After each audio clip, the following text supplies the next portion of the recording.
Buongiorno Milano, da Palazzo Marino. Molti mi chiedono, potremo ritornare a correre nei parchi? Ho dato oggi stesso mandato ai miei assessori creativi di individuare soluzioni pratiche per riaprire i parchi. È venuto fuori che per aprire i parchi occorrono le chiavi dei parchi e le chiavi dei parchi ce le ha la Regione.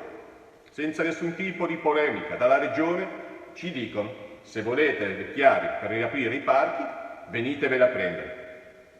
Ora, senza voler mettere sotto stress il trasporto pubblico e lasciarlo ai cittadini, abbiamo pensato andiamo in Regione con le nostre biciclette, ma i lucchetti delle biciclette sono chiusi a chiave e le chiavi dei lucchetti delle nostre biciclette ce le ha il governo. Senza nessun tipo di polemica, per carità, dal governo ci dicono: se volete le chiavi dei lucchetti delle biciclette per andare a prendere in Regione le chiavi per aprire i parchi, venitevele a prendere.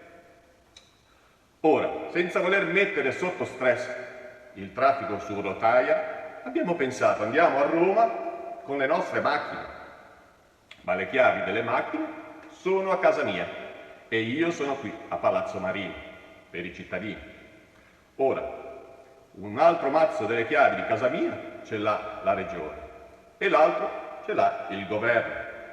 È intervenuta la Protezione Civile, al quale va sempre il mio ringraziamento, che ha pensato di entrare in casa mia dal balcone spaccando un vetro. Ora ho tutti i cocci di vetro nel salotto di casa mia e non hanno trovato le chiavi delle macchine. Hanno chiamato mia moglie, ma mia moglie era uscita perché quando ha saputo che riaprivano i parchi è andata a fare jogging.